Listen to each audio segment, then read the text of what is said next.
Sobat Basa-Basi Immanuel, kembali lagi di podcast Basa-Basi Immanuel, bahas sana, bahas sini di Immanuel.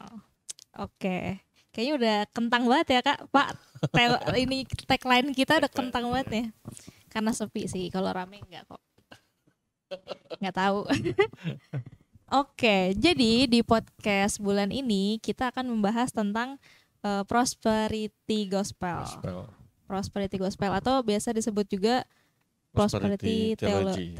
Yeah. Theology. Nah, ya mungkin sobat Basa-Basi Immanuel di sini juga mungkin udah pernah dengar atau mungkin sebenarnya nggak tahu pemahaman-pemahaman yang sobat-sobat Immanuel dengar ini sebenarnya tuh pemahaman tentang prosperity gospel. Jadi kita di podcast ini akan membahas sedikit, jangan banyak-banyak deh. Sedikit aja. Kalau banyak prosperity itu. Kebanyakan kemakmuran. Kelimpahan. Benar. Dikit aja tentang prosperity gospel, dan kita juga mau bahas di podcast ini kenapa sih kita mengangkat topik ini prosperity gospel khususnya di Desember. Karena di dua podcast lalu tahun lalu Desember itu kita bahasnya Natal. Pertama Natal, yang kedua Hari Ibu kalau nggak salah. Iya, betul. Bareng-bareng sama ibu. Oke, jadi sekian itu aja dulu openingnya, jangan banyak-banyak juga. Jadi kalau banyak-banyak nanti bukan opening. Iya. Oke, kembali lagi. Kita tetap stay tune di podcast Basa-Basi Immanuel. Sobat Immanuel jangan kemana-mana, tetap di podcast Basa-Basi Immanuel. Bahas sana, bahas sini di Immanuel.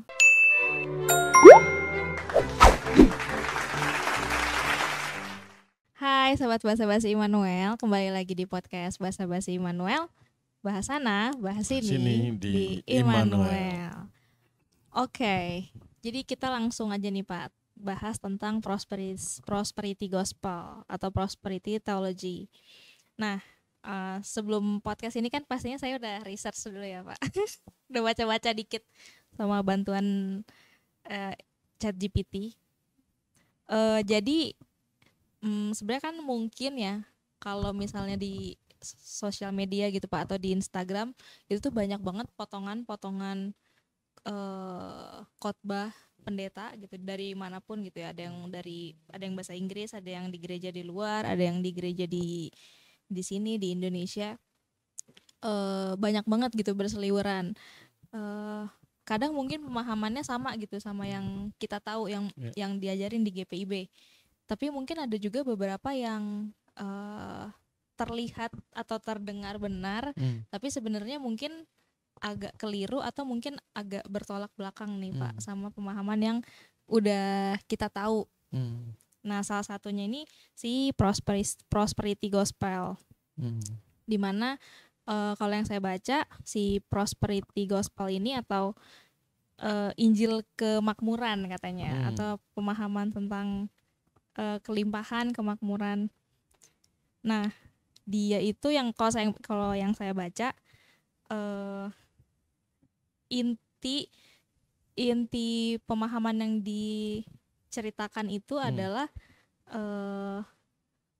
kekayaan kita dan atau mungkin apapun yang kita dapat ya, berkat apapun yang kita dapat itu tuh sebagai salah satu bukti nyata kita beriman kepada Tuhan. Nah, itu yang saya baca tuh Pak. Nah, mungkin kita di sini ngobrol-ngobrol lebih jauh kali ya Pak tentang sebenarnya apa sih ini prosperity gospel. Apakah memang pemahaman yang tadi saya baca itu udah sesuai atau mungkin apa ada perbedaan dengan teologi Kristen yang udah kita tahu gitu Pak? Iya, yang pertama topik ini sebenarnya udah cukup lama ya. Dari tahun 90-an. Saya belum lahir.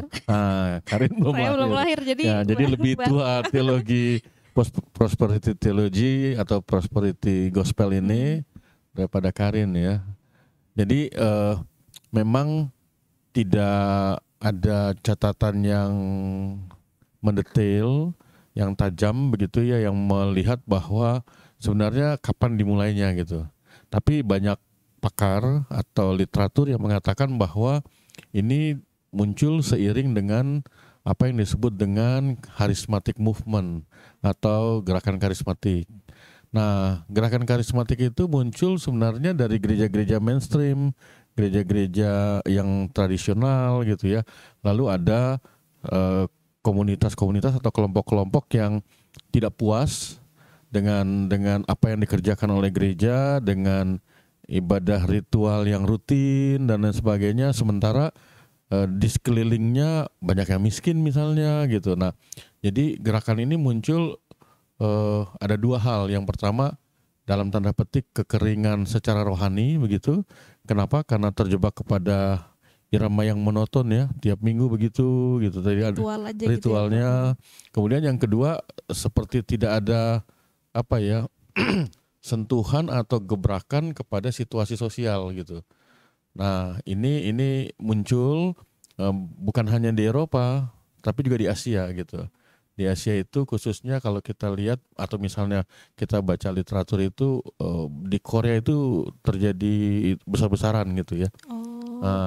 Kalau Pantesan banyak Pak film-film Korea tuh yang pendeta salah. ya Iya itu kan. ya Oh, mungkin karena memang di sana terkenalnya awalnya dari situ dari gitu. situ. Nah, lalu kebanyakan gereja itu kan khususnya gereja barat ya, gereja barat Katolik Roma, lalu kemudian Protestan dengan turunannya yang dari barat itu kan lebih formal, lalu sepertinya membedakan antara urusan ritual dengan urusan hari-hari gitu. Jadi nggak ada korelasinya. Sementara ada krisis misalnya perang dunia, krisis ekonomi, krisis global segala macam. Nah itu sepertinya gereja tidak menyentuh itu. Nah gerakan karismatik lalu kemudian melahirkan prosperity theology. Jadi teologi atau ajaran atau paham yang mengatakan bahwa menjadi Kristen itu harusnya hidup dalam kelimpahan gitu. Nah kelimpahannya itu menurut ajaran itu, paham itu mengatakan ya harus kelihatan. Jadi bukan kelimpahan yang tidak kelihatan, harus kelihatan. Kalau sebelum menjadi Kristen bertobat itu dia miskin, setelah bertobat lahir baru harus kaya gitu. Jadi ada istilah karena saya Kristen, Yesus juru selamat, raja saya anak raja. Apa ukurannya anak raja gitu? Bajunya jangan compang-camping misalnya. Kemudian kalau ke gereja atau ibadahnya harusnya ya memang kelihatan lah ukurannya, Mewah gitu ya. mewah seperti itu. Jadi enggak sangat-sangat berbeda gitu. Nah, gerakan ini kemudian menjadi paham, lalu kemudian menjadi pengajarannya yang disebut tadi prosperity gospel ini kemudian melahirkan gereja-gereja gitu. Yang menganut aliran yang menganut aliran ini. Jadi dan itu gereja-gereja independen ya. Gereja independen itu maksudnya saya menerima paham ini lalu saya membuat gereja dengan tagline misalnya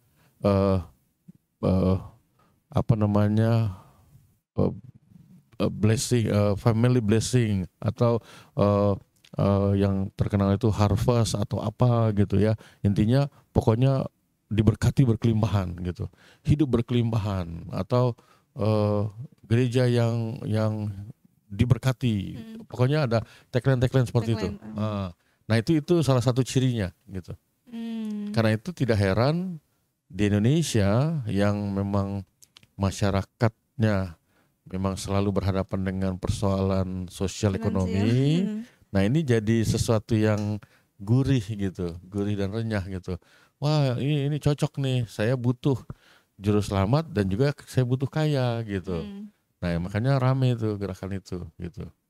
Nah hanya saja yang jadi soal yang seperti tadi Karin sampaikan, pengajaran ini akhirnya sampai kepada sebuah paradigma mengatakan kalau dia Kristen miskin berarti dia belum diberkati.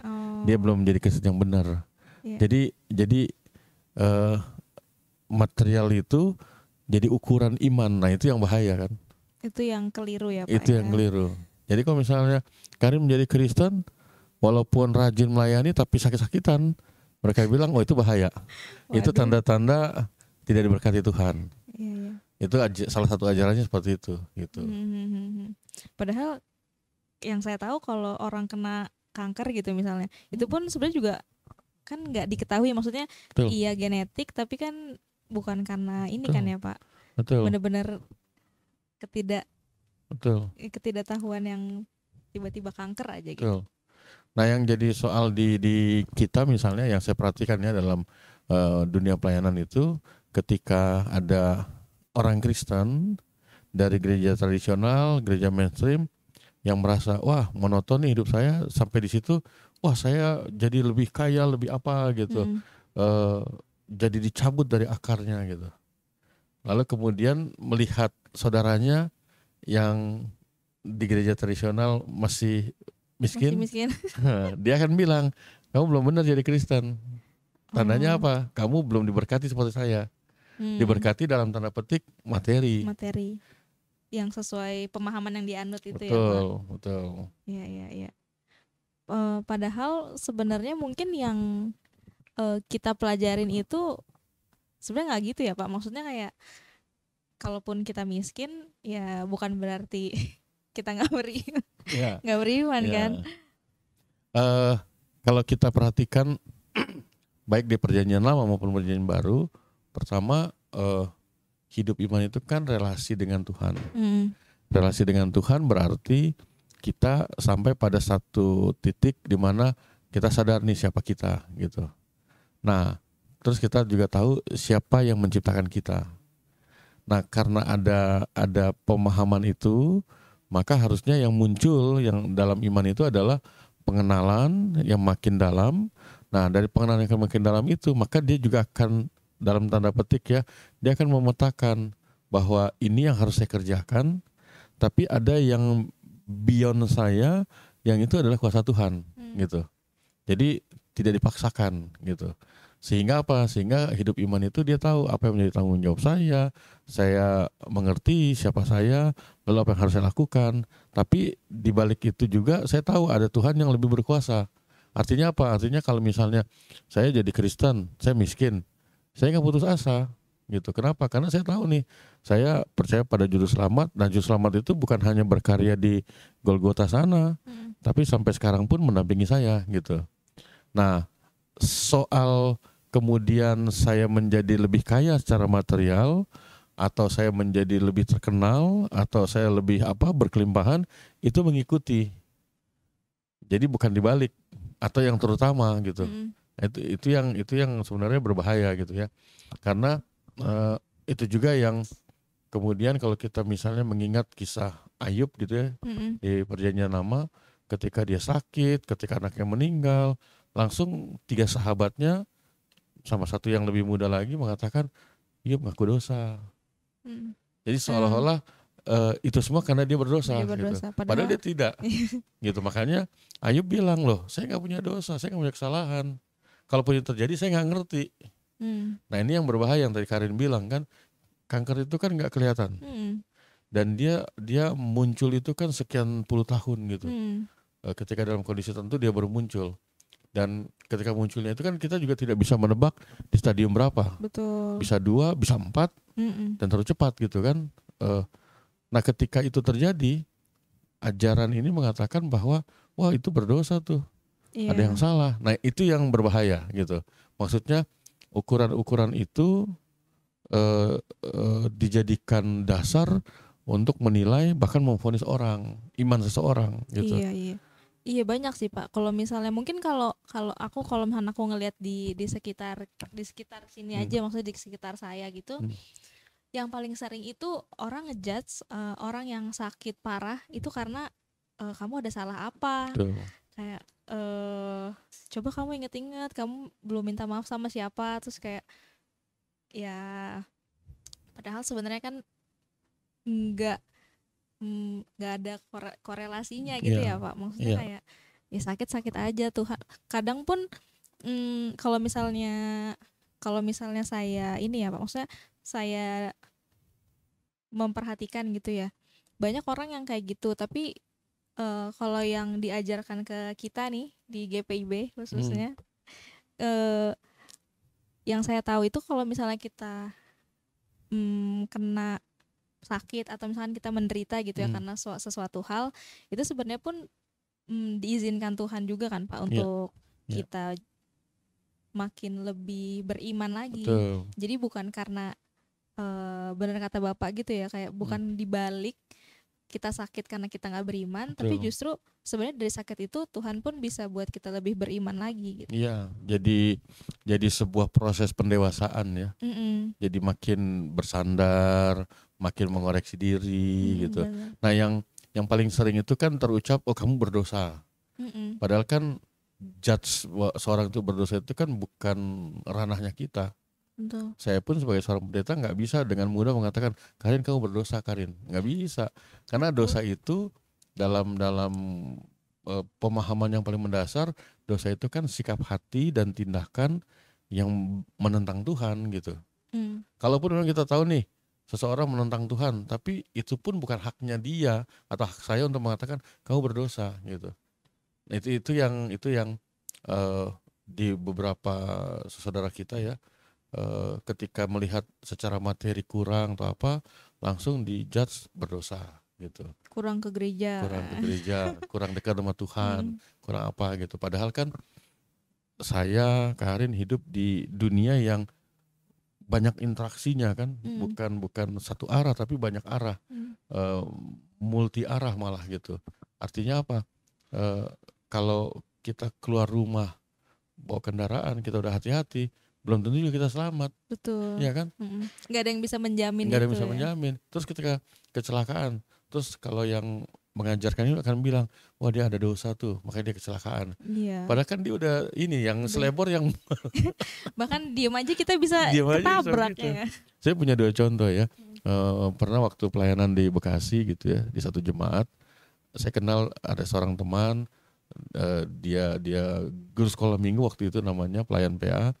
Nah ibunya seorang diaken, rajin, bisa dikatakan menjadi role model lah gitu. Tapi satu pagi kami dapat kabar, ya sedih. Kenapa? Karena si ibunya ini kalau ke kantor dia naik bus patas, dulu ada namanya bus patas dari Bekasi ke Blok M gitu. Nah karena kalau pagi itu ramai, dia harus menunggu di persimpangan untuk ikut muter. Karena kalau nunggu muter udah penuh gitu. Tapi dia udah lakukan itu biasa setiap hari gitu kan. Nah yang jadi soal pagi itu ternyata ada ojek yang entah bagaimana serempet dia jatuh, langsung kemudian terserempet bus itu juga. Waduh. Meninggal di tempat. Oh my god, oke. Nah lalu sebagian orang bilang gini, itu dia ada dosa apa ya? Padahal baik banget. Padahal baik banget gitu. Padahal Maksudnya dia kan. Kok bisa-bisanya gitu loh. Iya. Langsung kemudian ada dosa apa tuh sampai dia meninggalnya seperti itu. Padahal kan kalau kita pahami, firman Tuhan juga mengatakan sebenarnya buat orang yang beriman itu bukan cara dia meninggal, tapi bagaimana dia jalani hidup. Kalau cara meninggal itu kan bisa aja mungkin dia dimutilasi atau apa, itu kan tidak bicara soal keselamatan. Keselamatan itu bagaimana dia mengimani, dia hidup gitu kan. Karena itu tadi bahwa dia hidup di dalam dunia yang banyak orang gitu. Jadi nggak bisa terlalu cepat untuk disimpulkan gitu. Nah itu yang memang perlu untuk dicermati gitu. Jadi kalau seorang tidak ada perubahan hidupnya, kemudian sakit-sakitan, langsung kemudian Judge gitu dijudge, wah ini belum beriman, akan bahaya gitu kan. Apalagi yang repotnya ada pendeta udah rajin gitu, tapi miskin gitu. Aduh, ini ngomong. Langsung dibilang sama hamba Tuhan yang lain, wah itu pendeta nggak diberkati. Soalnya kalau Saya pendeta pernah tuh Karin, jadi baru beberapa tahun pendeta gitu kan, dan memang ya bersyukur ketika saya ditabiskan sebagai pendeta, berapa bulan kemudian saya diwisuda pasca sarjana gitu. Lalu teman-teman yang lain bilang gini, Jadi lu tugas di mana? Hmm. Mungkin 1 tahun pendeta atau 2 tahun pendeta. Jadi lu mobilnya apa sekarang gitu. Hmm. Nanya gitu, begitu. Gitu ya. Terus saya bilang, karena waktu itu kan lagi boomingnya Jadi pendeta gitu. prosperity gospel itu. Oh. Baru muncul-munculnya gitu. Jadi Heeh. mobil lu apa sekarang? Lu kan udah S2, lu udah ini gitu. Terus saya bilang enggak punya mobil malah gitu kan. Wah, belum diberkati nih kan. Aduh. Kacau. Sedih kan gitu kan. Kayak begitu. Gitu. Iya. Iya sih sedih juga. Tapi Bapak waktu itu nggak merasa ini kan Pak? Maksudnya karena ini kan baru merintis karir Ya, sebagai ya. pendeta. Baru mau Karena menjawab panggilan. kami di bangku kuliah itu diajarkan tren yang muncul, tren teologi yang muncul, jadi ya nggak kaget gitu, nggak kaget gitu. Malah yang repotnya itu kan kalau di kalangan kami pendeta itu prosperity gospel itu juga dikembangkan seperti begini, punya karunia apa gitu. Oh iya. Bahasa roh, menyembuhkan. Kalau nggak punya itu, wah belum diberkati. Padahal kalau membaca secara baik apa yang dikatakan oleh Rasul Paulus, karunia itu bisa banyak. Karunia mengajar, karunia mendoakan, karunia membedakan roh, karunia apa kan gitu. Tapi di prosperity gospel atau prosperity theology ini, mereka mengukurnya dengan bisa usir setan nggak, bisa bahasa roh nggak, bisa menyembuhkan nggak gitu. Kalau nggak bisa berarti belum gitu. Yang lebih kelihatan gitu ya Pak? Lebih kelihatan dan lebih dibutuhkan gitu. Iya sih. Seperti itu. Makanya kan tidak heran kalau dari lingkungan gereja-gereja yang menganut prosperity gospel, lihat aja dia punya banner, dia punya billboard, itu selalu dengan rasakan kuasanya, kesembuhan dan lain sebagainya. Pasti akan membawa terms itu ya betul, Pak? Betul. Kekuasaan, kelimpahan, berkat, kesehatan. Nah kan yang kami agak geli gitu ya, ketika misalnya antar gereja itu bertetangga gitu. Yang satu bilang rasakan kuasanya, di sini bilang di sini kuasanya lebih bagus. Untung di sini nggak ada tetangga gereja. Saya pernah itu lihat di satu lingkungan gitu bertetanggaan gitu ya, satu pasang spanduknya begini. Itu jadi kan, lucu sih. Kan yang Kristen aja geli, apalagi yang bukan Kristen gitu kan. Yang bukan Kristen kayaknya nggak ngerti ya. Nggak ngerti. Internal joke. Iya. Tapi lucu sih. Ya jadi mungkin tadi berarti beberapa pemahaman yang udah kita bahas nih Pak tentang kelimpahan tadi. Tentang kelimpahan di mana mungkin false belief-nya atau kekeliruan atau perbedaannya dengan apa yang kita tahu tuh sebenarnya seseorang Kristen yang berlimpah bukan berarti dia yang paling diberkati. Itu pemahaman nomor 1 yang mungkin agak berbeda sama pemahaman kita. Yang kedua itu ada tentang kesehatan. Tentang kesehatan juga, dimana ya kalau ada orang sakit bukan berarti dia banyak dosa. Betul. Tapi ya mungkin memang Tuhan izinkan penyakit itu ada supaya proses pendewasaan tadi yang Bapak bilang. Nah terus kalau yang saya lihat contekan saya tentang pemahaman mereka tentang memberi Pak. Jadi mungkin ini kan memberi dan menjadi kelimpahan gitu ya. Di sana tuh kalau berdasarkan apa yang saya cari, pemahaman mereka tentang memberi itu adalah supaya mereka mendapatkan lebih. Jadi pakai teori tabur tuai gitu ya Pak. Walaupun mungkin di kita juga sering kali dengar gitu ya teori tabur tuai, tapi kalau yang benar tuh sebenarnya seperti apa sih Pak?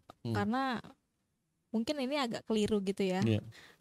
Semakin kita memberi, semakin banyak kita mendapatkan. Karena saya pernah dengar cerita gitu Pak. Itu supaya kalau secara logika kayak ngapain lu kasih duit lu semua ke gereja, kan lu butuh hidup sebulan. Nah itu gimana tuh Pak? Ya, jadi memang sebenarnya gini ya, prosperity theology kemudian prosperity gospel itu sebenarnya adalah salah satu bagian dari teologi itu sendiri gitu ya. Artinya yang saya mau bilang pada dasarnya ya memang perlu dibicarakan tentang prosperity itu, karena di Alkitab firman Tuhan termasuk juga apa yang kata-kata Tuhan Yesus katakan, misalnya di Yohanes 10 ayat 10 itu ya, aku datang supaya hidupmu berkelimpahan gitu. Ya bisa ditafsirkan soal kemakmuran dan kelimpahan. Yang keliru adalah ketika kemudian itu diterapkan, gitu ya? kemudian dipraktekkan dalam praktek-praktek yang dalam tanda petik agak kerdil gitu. Seperti yang tadi Karin kasih contoh tadi itu ya, bahwa supaya kamu hidup yang berkelimpahan serahkan semuanya ke gereja. Nah itu kan bukan kebenaran tapi pembenaran. Nah itu kan berbahaya gitu. Maksudnya gini, akhirnya yang terjadi apa? Dia punya dampaknya. Dampaknya adalah orang beriman itu sebenarnya dia tidak jadi beriman. Dan berimannya bukan pada Tuhan.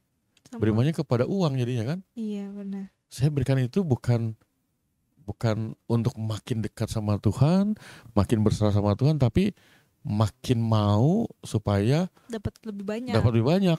Jadi kan akhirnya sasarannya, tujuannya bukan Tuhannya kan, tapi uangnya itu. Nah itu yang berbahaya. Iya. Nah terus yang lebih berbahayanya lagi adalah soal judge tadi ya, vonis tadi itu. Kalau nggak begini kamu berdosa. Nah itu kan bahaya. Maksudnya kita bisa dapat banyak contoh gitu ya, katakanlah misalnya seperti Daud gitu. Daud ketika dia melakukan kesalahan, dia berikan semua, dia kasih kurban macam-macam. Tuhan bilang bukan itu yang aku minta. Yang aku minta adalah hati yang hancur gitu. Nah itu artinya apa? Artinya relasi yang benar, yang sungguh-sungguh dengan Tuhan itu yang jadi penting. Karena semakin relasi itu terbangun dengan baik, semakin kenal gitu loh. Saya bangun relasi dengan Karin, dari jauh saya udah tahu itu yang jalan itu walaupun nggak kelihatan, cuma siluet, itu Karin atau bukan. Nah, mengenal Tuhan makin dalam itu akan tahu, biar hujan badai atau apapun, saya tahu. Sama seperti Tuhan Yesus di Danau Tiberias dengan murid-murid. Mereka tidak kenal Tuhan, mereka belum dekat. Jadi ketika Tuhan datang jalan di atas air, mereka teriak, itu siapa? Itu hantu. Kan gitu kan? Nah jadi sebenarnya hidup beriman itu adalah membuat kita makin menyatu gitu dengan Tuhan. Kalau kita makin menyatu dengan Tuhan, jangankan kelimpahan dalam arti materi, yang lebih dari itu Tuhan sudah kasih. Jadi ketika kita makin mengenal Tuhan, beriman, kan kita mengimani yang paling utama itu kan keselamatan. Harusnya dengan kita menghayati keselamatan, hidup kita tuh udah beres gitu loh.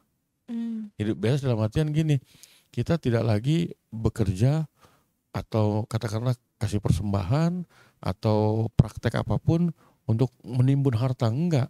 Kenapa? Karena kita tahu ujung-ujungnya harta kita tuh juga nanti akan habis. Tapi yang lebih penting, saya sudah dapat harta yang lebih besar dari Tuhan, keselamatan itu. Sehingga ketika dalam hidup ini saya butuh yang namanya uang, butuh yang namanya rumah, butuh yang namanya kelimpahan, maka saya tahu Tuhan yang memberi keselamatan itulah yang akan memberikan saya. Jadi bukan dengan praktek-praktek saya beri banyak, saya terima banyak. itu kan jadi transaksional. Iya, benar. Kan itu berbahaya gitu. Kalau yang seperti itu akhirnya kita akan jadikan Tuhan itu jadi Tuhan yang transaksional gitu. Betul. Sekarang misalnya nih, hari ini saya nggak punya uang sama sekali. Apakah itu menjadi alasan saya untuk tidak bisa berjumpa dengan Tuhan? Kan enggak. Enggak, betul. Ketika saya datang ke gereja gitu, orang mungkin bisa kasih persembahan banyak, saya nggak bisa. Apakah kemudian kehadiran saya di gereja beribadah itu tidak berarti di hadapan Tuhan? Enggak. Nah, hal-hal itu yang kalau kita cermati di ajaran-ajaran itu sangat ditonjolkan. Nah, di kita nggak begitu. Iya, benar-benar. Pernah dalam satu pembinaan ada anggota majelis yang bertanya gini, Pak Pendeta, kenapa sih di gereja kita tuh pendeta nggak setiap minggu bicara persembahan katanya gitu, ngomongin soal kasih persembahan, supaya keuangan gereja juga banyak gitu. Aduh. Iya, itu ada yang nanya gitu karena apa seperti yang Karin lakukan, banyak orang Kristen sekarang itu kan dengan sosial media dan sebagainya bisa memilih, bisa mendapatkan banyak informasi soal benar atau tidak itu, tapi dia banyak gitu. Nah itu dibikin komparasi kan, lalu dia lihat loh kenapa di gereja ini kok tiap minggu ngomongnya persembahan, memberi, tabur tuai dan sebagainya, kenapa di sini enggak gitu. Terus dia lihat lagi, oh ya gereja ini gedung gerejanya mewah, di gereja ini jangankan gedung gereja, kamar mandinya aja udah jelek gitu misalnya, kayak gitu kan. Akhirnya dibanding-bandingkan, kenapa kok nggak khotbah tentang itu gitu. Terus saya jelaskan, hidup beriman, beribadah itu makin mendekatkan kita sama Tuhan. Kemudian bahwa gereja itu butuh uang, betul. Tapi kalau dari mimbar selalu ngomongin uang, artinya apa yang kita mau lakukan? Tujuannya apa? Bukan membina jemaat untuk makin dekat sama Tuhan. Akhirnya kita jadi kayak perusahaan gitu. Supaya tahun ini berapa kita punya pendapatan sesuai dengan target atau tidak, kan itu bahaya gitu. Yang lebih penting adalah bagaimana lewat ibadah itu kita makin memperkaya, memperdalam pemahaman jemaat itu orang per orang tentang siapa Tuhan, lalu kenapa harus mengandalkan Tuhan. Nah kalau dia sudah tahu itu, maka ketika dia kasih persembahan, dia tidak akan minta Tuhan nanti balikin sekian ya gitu. Dia pasti akan berikan yang terbaik. Tapi kalau tiap minggu kita ngomong jangan lupa ya 1/10, jangan lupa ya sekian, akhirnya kan orang berpikir banyak banget di sini ya dimintain duitnya gitu. Kayak gitu. Tapi kalau ada orang motivasinya ingin tambah kaya, oke saya kasih 10, saya dapat 20. Nah itu juga nggak benar kan gitu. Nah hal-hal seperti itu yang menjadi katakanlah ekses dari pengajaran ini gitu. Belum yang tadi kita sudah omongin ya bahwa kalau nggak kelihatan langsung dijudge nggak benar, berdosa dan lain sebagainya. Pernah juga di dalam satu kali kesempatan pelayanan ada seorang ibu janda, kemudian anaknya ada 3 kalau nggak salah. Si ibu janda ini dia mewarisi harta lah dari suaminya ini, termasuk juga kantor perusahaan gitu. Anaknya meneruskan jadi direktur apa segala macam, pokoknya mapan sekali. Tapi satu kali ketika ketemu dengan ibu itu bilang begini, Pak Pendeta dosa apa saya ya? Loh saya bilang kenapa Bu? Dia bilang begini, karena ketiga anak saya tuh belum menikah. Waduh. Jadi kan itu juga dipahami, kelimpahan itu bukan hanya soal harta, tapi juga soal keturunan gitu. Lalu apakah memang kalau misalnya seorang yang belum menikah itu terus dianggap dia berdosa? Kan enggak. Apalagi kan setiap generasi kan punya perspektif yang berbeda-beda kan. Dulu zamannya opa oma umur 19 tahun udah nikah gitu kan. Terus bergeser lagi sekian dekade udah bergeser lagi, makin tinggi pendidikan. Jadi ketika seorang memutuskan untuk menikah di usia-usia tertentu, itu kan keputusan, bukan dosa gitu. Betul. Tapi untuk orang-orang yang punya pemahaman seperti ini, salah satunya itu akan dijadikan jangan-jangan nih ada dosa kita nih ya, sehingga anak kita belum nikah. Terus kalau sudah menikah juga belum punya anak, jangan-jangan ada dosa ya. Selesai. Nah, kan repot kayak gitu. Artinya ekses negatif dari prosperity gospel ini, kalau ada sesuatu yang tidak melimpah, apakah itu soal keturunan, soal harta, maka selalu kecurigaannya pasti ada dosa. Padahal kan nggak begitu kan, gitu. Iya, udah banyak nih tentang prosperity gospel. Yang tadi yang jelas memang banyak perbedaannya dengan ini mungkin bukan GPIB doang gitu ya Pak. Maksudnya tentang Kristen secara general gitu ya. Maksudnya ini dua aliran yang berbeda pemahaman. Yang saya mau bilang juga gini, Karin, bahwa kalaupun misalnya seperti GPIB dan gereja-gereja yang mainstream itu tidak menganut prosperity gospel, bukan berarti gereja seperti GPIB mengajarkan bahwa oh jadi orang Kristen menderita terus ya. Enggak. Enggak. Kalaupun ada anggota jemaat yang di GPIB atau gereja mainstream itu kaya, ya nggak apa-apa kaya. Tapi tahu bahwa kekayaan itu bukan satu-satunya, bukan yang terutama gitu. Betul. Tapi itu adalah ya bisa dibilang berkat gitu. Nah kalau berkat itu bukan yang terutama sumber berkatnya gitu. Dan sebaliknya, apakah di gereja mainstream seperti GPIB itu anggota jemaatnya itu nggak boleh sakit? Yang sakit juga boleh. Tapi itu pun bukan sebuah kemalangan gitu, yang kemudian di judge sebagai sebuah dosa, Dosa. enggak gitu. Jadi eh, eh, ya kita boleh perhatikan ya apa yang Tuhan Yesus ajarkan itu, bahwa soal sakit, soal sehat, soal miskin melarat, soal kaya, sebenarnya itu bukan persoalan gitu. Yang persoalan adalah ketika kita tidak punya relasi bagus dengan Tuhan. Kenapa? Kelimpahan pun bisa menjadi masalah. Masalahnya. Kekurangan pun jadi masalah. Kalau kita bersandar punya relasi yang bagus dengan Tuhan, itu akan bagus gitu, apapun situasinya gitu. Iya, Seperti itu. benar-benar. Hmm. Ya, iya sih Pak. Jadi lebih ke mindset ya Pak. Mindset, Mindsetnya ya. tentang kelimpahan materi, tentang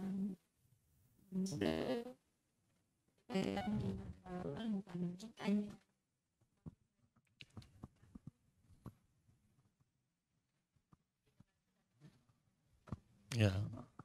Dan ada ini, kalau kita kaitkan dengan konteks sekarang, itu kan ada semacam simptom ya, atau juga tren gitu yang disebut dengan FOMO gitu kan. ya. Fear of missing out gitu Iya. ya. Jadi kalau saya nggak kaya, saya nggak dilihat gitu. Oh iya benar Kalau sih saya Pak. nggak begini, saya nggak dilihat. Nah itu juga salah satu eksesnya gitu dari prosperity gospel atau prosperity theology ini. Padahal sebenarnya soal dia kaya, soal punya kesempatan itu kan masing-masing orang punya ininya gitu. Eh, saya pada masanya gitu ya, eh, 2012 itu berarti berapa tahun yang lalu? 22 tahun yang lalu. Lama banget. Ya, 22 2012.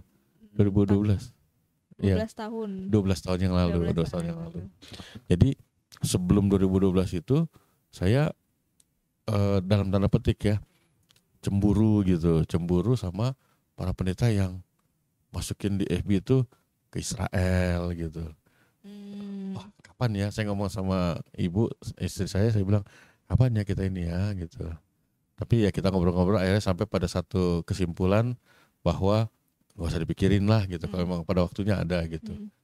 Ternyata di 2012 saya 2 kali ke Israel, yang satu kalinya sama istri, dan itu gratis. Oh iya Pak. Iya, kan nggak kepikir gitu kan. Terus berulang lagi, saya sampai sudah 5 kali ke sana. Wah mantap. Maksudnya udah hafal map. jadi maksudnya itu akan terasanya beda gitu loh. Ketika pada waktunya memang kita dapat itu, kita akan betul-betul wah terima kasih ya Tuhan gitu. Iya, ketimbang kita berekspektasi duluan gitu ya Pak. Apalagi kemudian berambisi ya. Seharusnya tahun ini harus, tahun ini. Ini nggak kesampaian gitu. Iya, malah boncos start tuh ke Israel. kena ini penipuan bodong. Iya kayak gitu. Nah jadi itu ya, bahwa iman itu selain relasi tapi dia juga sebuah perjalanan. Kalau memang perjalanan itu sudah tiba sampai di sini, ya nggak akan ada yang bisa gugat lagi gitu. Betul. Nah pada sampai di situ kan kita seperti bangunan ya, pondasinya sudah kuat. Jadi kalaupun kita sampai di sana, kita nggak akan sombong gitu. Kalau orang yang berambisi dengan dia punya ini sendiri, baru sampai sana pun udah sombong gitu. Betul. Kan gitu. Ya, jadi begitu ya sobat-sobat Immanuel tentang prosperity gospel. Jadi mungkin sejauh ini nih, mungkin yang mau kita remind untuk kita semua, kalau misalnya ada sobat Immanuel yang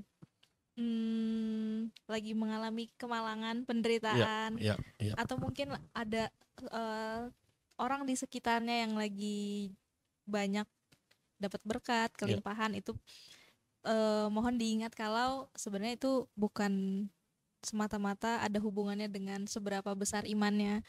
seberapa seberapa besar imannya atau seberapa sering dia ke gereja. Iya.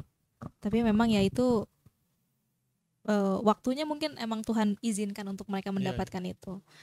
Gitu. Jadi Sobat Immanuel jangan judgmental, jangan jadi overthinking juga kalau misalnya lagi ada kemalangan, karena kalau dari yang udah kita bahas banyak sebelumnya, jelas itu bukan karena dosa ataupun karena kelalaian kita untuk terus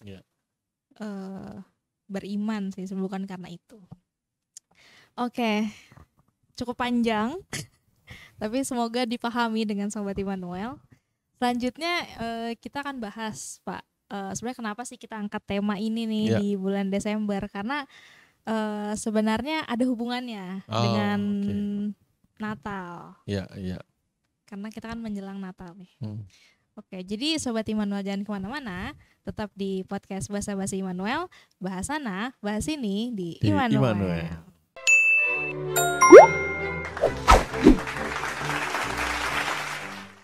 Hai Sobat Basa Basi Immanuel, kembali lagi di podcast Basa Basi Immanuel. Bahas sana, bahas ini di Immanuel. Oke, nah tadi kita udah bicara panjang, lebar, tinggi, atau berkelimpahan ya.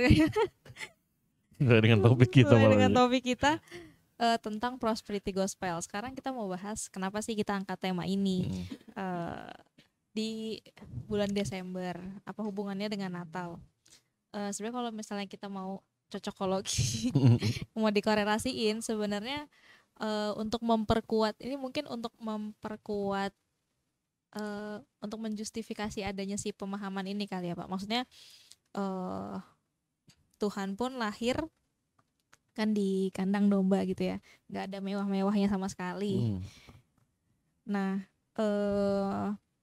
dari Bapak tuh gimana, ada penjelasan nggak terkait itu? Apakah soalnya mungkin gini Pak, biasanya di Natal ini kita tuh sering banget beli baju baru, terus undang keluarga makan, jadi apa ya, jadi perayaan yang mewah dan ritual setiap tahun gitu kan Pak.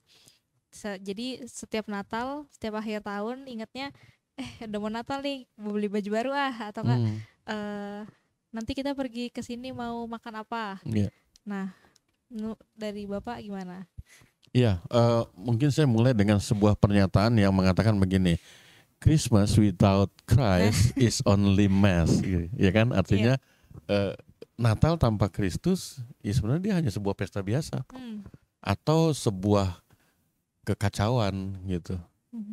Nah ini yang perlu untuk diluruskan gitu ya. Nah hal yang kedua yang kita perlu perhatikan juga bahwa dengan saya mengutip yang disampaikan oleh Pendeta Esther Pujuasi ya, dia bilang begini bahwa ada dua perayaan Kristen yang Easter dengan Christmas. Nah Christmas ini dia lebih mendunia dibanding Easter. Kalau Easter itu sedikit eksklusif gitu. Artinya di negara Uni Emirat Arab pun ada pohon Natal yang paling besar gitu misalnya. Iya benar. Ya kan? Itu salah satunya kenapa dia mendunia gitu.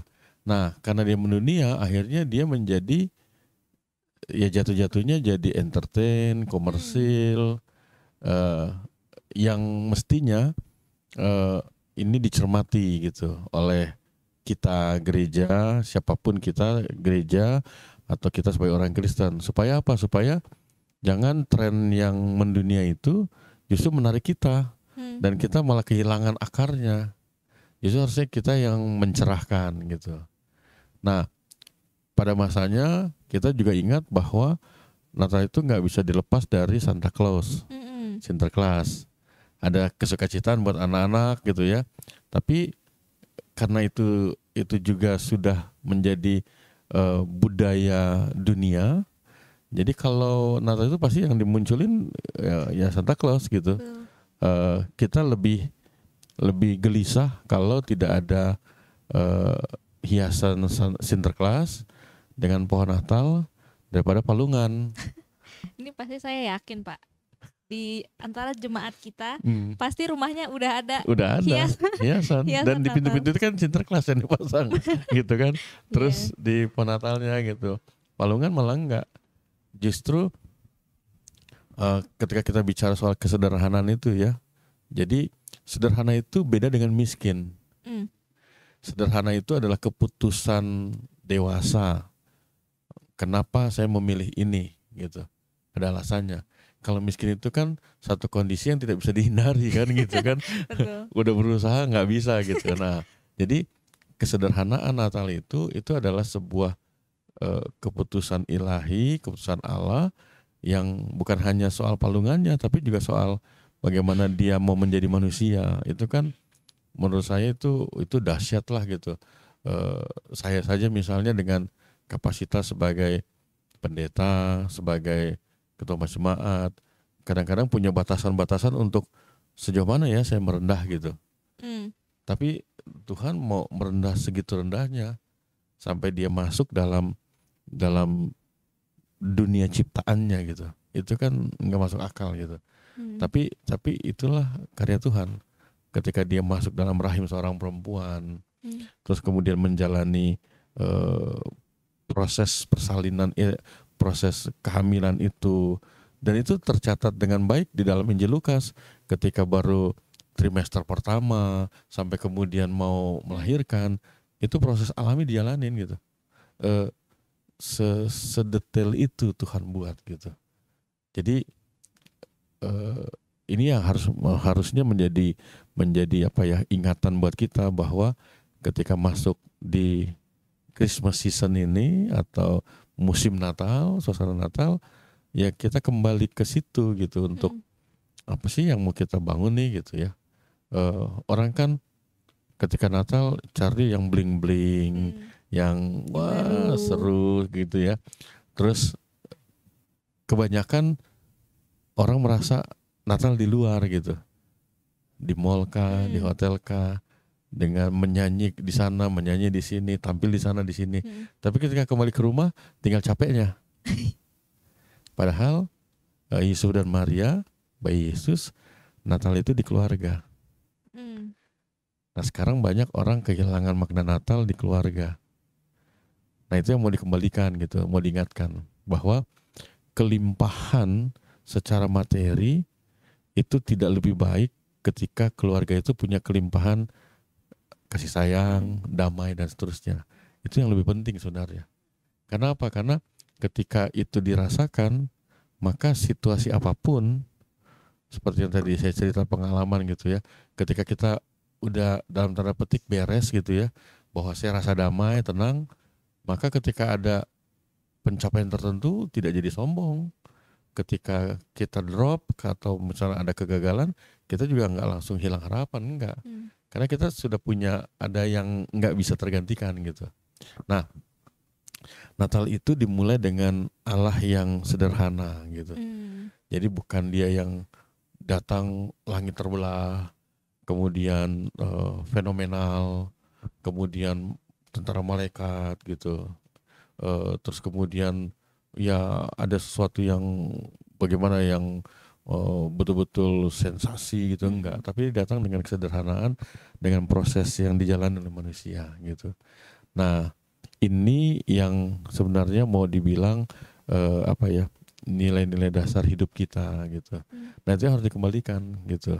Supaya apa? Supaya itu tadi ya, istilah kita sekarang itu kan masuk akhir November gas gitu. Udah sibuk. Nanti pas udah akhir Desember udah lelah kan. Itu makanya kemudian tanggal 26 minggu setelah Natal udah gak ada orang, udah kecapean. Udah sepi, udah pada di rumah Pak, udah liburan di udah rumah. Liburan, udah apa gitu ya. Nah jadi gak ada yang salah dengan ornamen, dengan hiasan, gak ada yang salah. Tapi itu akan jauh lebih baik ketika itu betul-betul menjadi ekspresi kita gitu loh. Jadi kita sadar ada syukur kita, ada sukacita kita. Jadi bukan itu yang memang dipaksa gitu. Kalau udah Natal harus begini. Nastar nggak boleh nggak ada gitu. Misalnya sama kayak kue salju ya. Sama kue salju misalnya gitu. itu harus begini gitu. Nah yang kata harus itu yang mestinya kita revisi lah gitu. Oke, tapi bukan berarti nggak boleh beli baju baru ya. Ya buat Boleh, Emmanuel boleh, boleh. boleh. Atau baju lama dimodifikasi juga boleh gitu ya. Dijahit ulang. Ya, jadi bukan soal tadi ya Pak, maksudnya bukan soal ornamen, bukan soal ornamen, bukan soal baju baru, bukan soal perayaan yang mewah gitu. Yeah. Tapi lebih ke sikap hati kita gimana. Terus juga bukan soal romantisme juga. Ya kalau udah Natal kayaknya suasana syahdu gitu ya. Yang pacaran sudah ngatur waktu untuk di sana di sini gitu. Nanti kalau udah masuk akhir Desember udah beda lagi suasananya. Ya nggak begitu gitu. Harusnya sih peristiwa Natal itu menginspirasi untuk apa yang belum ya dari saya, dari kami, dari kita gitu. Itu yang kita bangun. Nah, kekuatan itulah yang kemudian membedakan kita punya lifestyle gitu dengan yang lain gitu. Sehingga itu tadi ya, terkait dengan topik kita soal prosperity, maka prosperity itu sebenarnya bukan soal di luar dulu, tapi soal di dalam dulu gitu. Kalau di dalam kita sudah merasakan kelimpahan kasih sayang Tuhan, itu akan beda gitu. Nah itu yang sebenarnya patut kita teladani dengan Yusuf dan Maria gitu. Perjalanan mereka kan jauh-jauh itu kan, dari Bethlehem ke sini itu kan jauh tuh. Dan mereka kan juga tidak ada privilege kan. Dari kita mungkin dengar cerita-cerita apa gitu ya. Mereka dari Bethlehem, dari Nazaret ke Bethlehem. Dari Bethlehem terus mereka ke Mesir. Mereka nggak dapat privilege misalnya malaikat terbangkan mereka gitu. Jalan naik nggak ada patroli juga ya. nggak pakai apa polisi yang nggak patwal ya, patroli sih ya, kayak polisi gitu. patwal. Tapi dari situ kan kita bisa melihat ya bahwa oh iya ya, kesederhanaan itu sebuah keputusan yang sadar gitu, dan tahu juga dampaknya apa buat orang lain gitu. Karena itu mestinya juga ketika kita ada sukacita Natal, yaitu diekspresikan bukan untuk memuaskan kita, tapi juga untuk dibagikan buat yang lain. Gitu. Oke, jadi itulah alasan mengapa kita mengangkat topik ini. Kebetulan di Natal Immanuel nanti juga akan ada program-program Natal ya Pak? Betul. Nah, karena saya bukan panitia, jadi saya sebenarnya kurang tahu. Mungkin Bapak bisa cerita sedikit gimana tuh Pak? Di-spill Di-spill buat sahabat-sahabat Immanuel di sini. Jadi yang pertama memang bukan yang pertama ya, tapi melengkapi menjelang ibadah dan perayaan yang nanti akan kita lakukan di tanggal 26 Desember. Jadi ibadah malam Natal 24, kemudian Natalnya 25. Nah 26-nya sore kita bikin ibadah dan perayaan gitu. Nah menuju ke sana lewat panitia sudah dirancang kegiatan yang namanya Christmas Carol.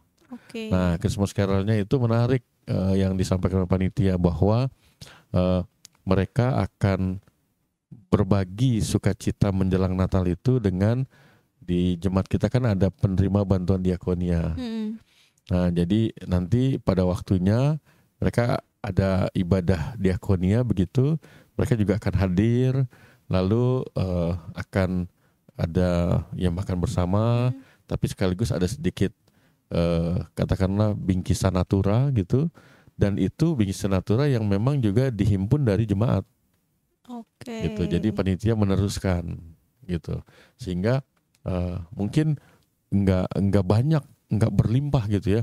Mungkin cuma satu orang yang tadinya dapat misalnya 5 kilo jadi 7 kilo beras gitu, tapi itu sudah berbagi sukacita.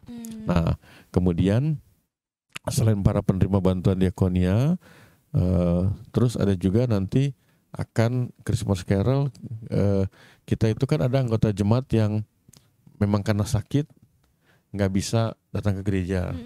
Khususnya kita tahu itu kalau misalnya perjamuan kudus, jadi pendeta datang melayani di situ. Nah mereka pun akan didatangi di rumahnya masing-masing pas Natal menjelang Natal itu.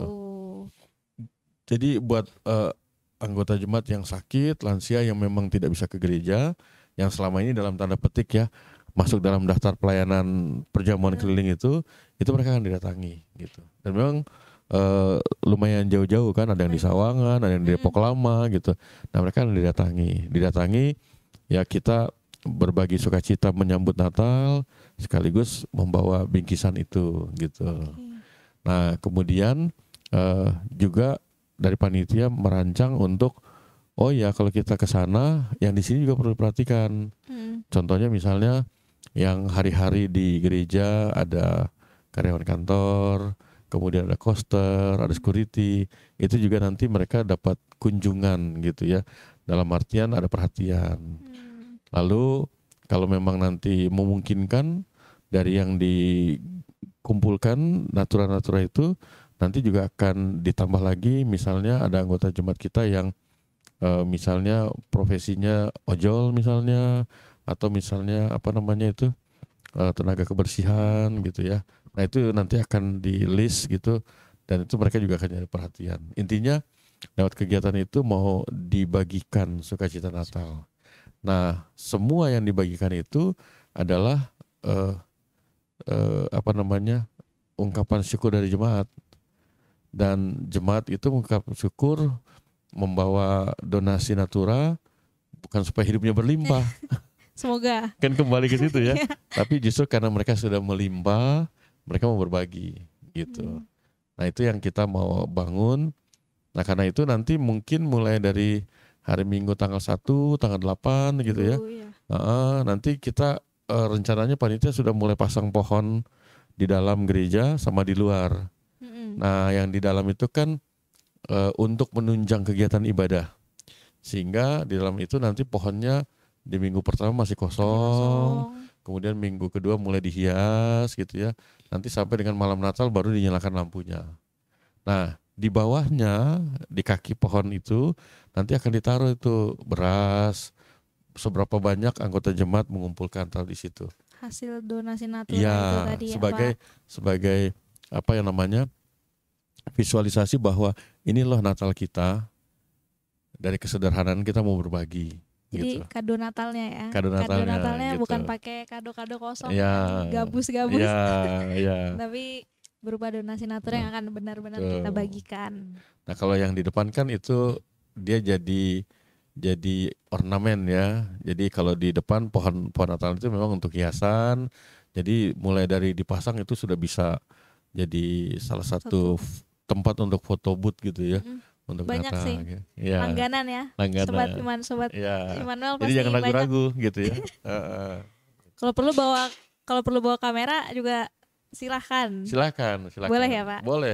Apalagi kalau misalnya menjelang malam gitu kan, itu kan lampunya udah nyala juga gitu. Betul. Kalau mau dipost di Instagram juga jangan lupa di tag. Boleh, sangat boleh. GPIB Immanuel Jakarta. IG-nya Immanuel ya. Benar. Gitu. Jangan lupa di tag. Benar. Jadi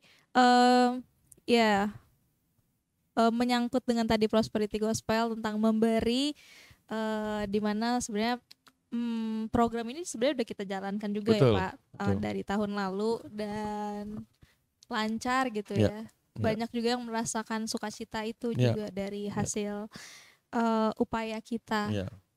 Jadi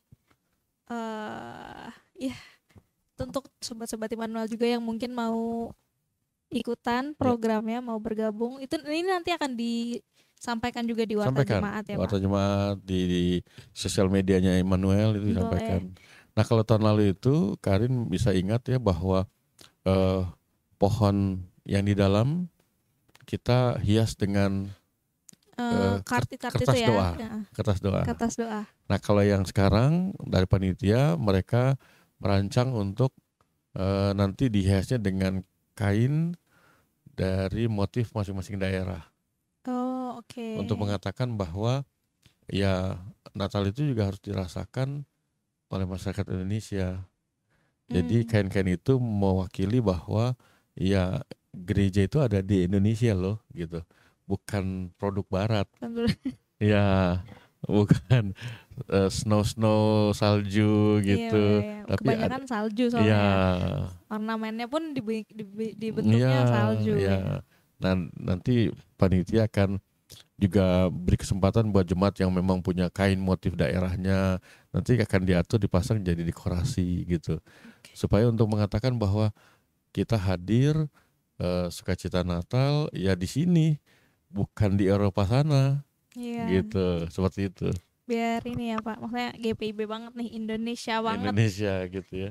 Jadi sok atuh silahkan mangga. sobat-sobat Immanuel yang mau gabung, mau tanya-tanya soal programnya atau tadi mau ngasih kain juga untuk ornamen Natal, silahkan.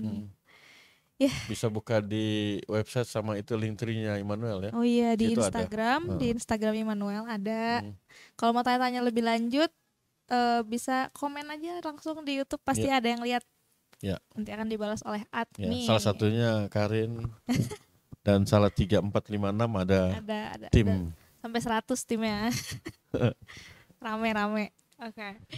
Ya jadi begitu Sobat Immanuel tentang Prosperity Gospel dan program Natal di Immanuel khususnya ya.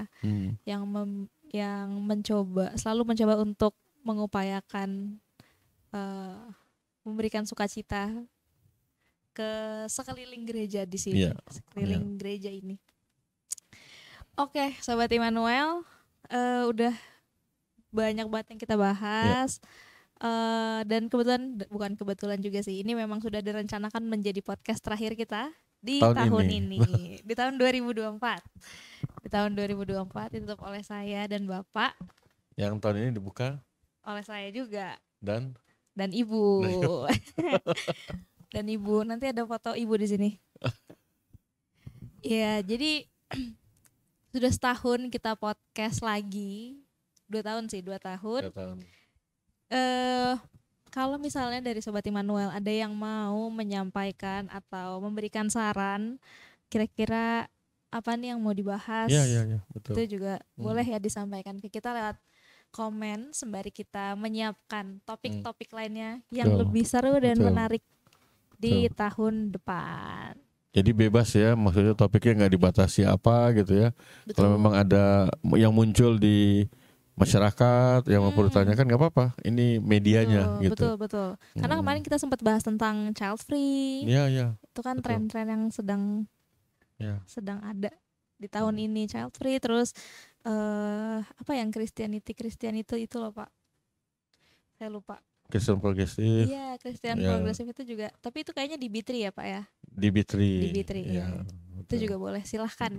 Kami membuka wadah untuk Sobat Immanuel membahas diskusi tentang topik-topik terbaru.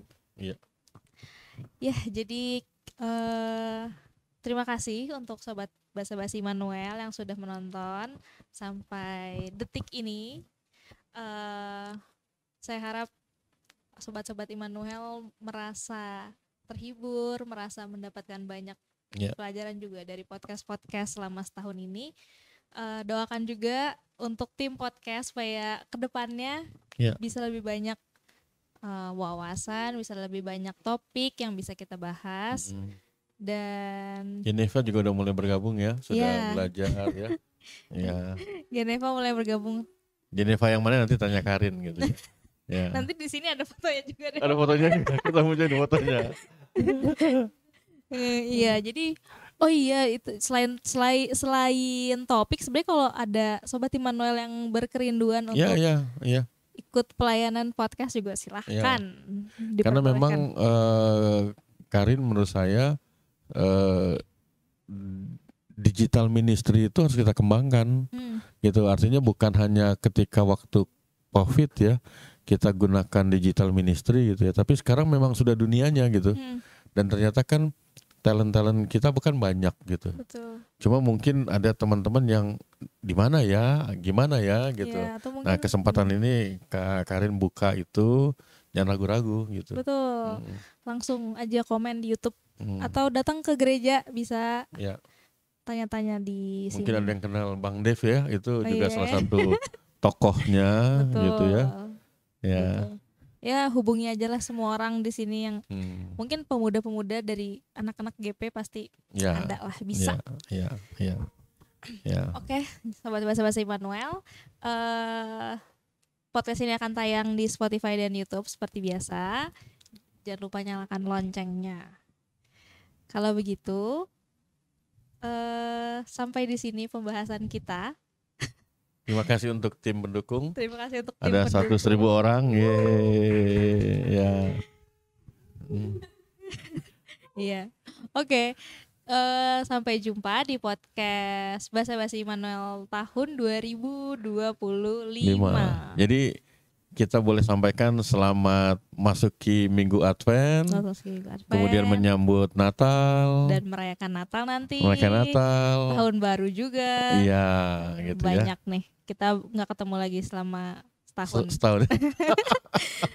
Oke, kalau gitu. Bye-bye Sobat Basa Basi Immanuel.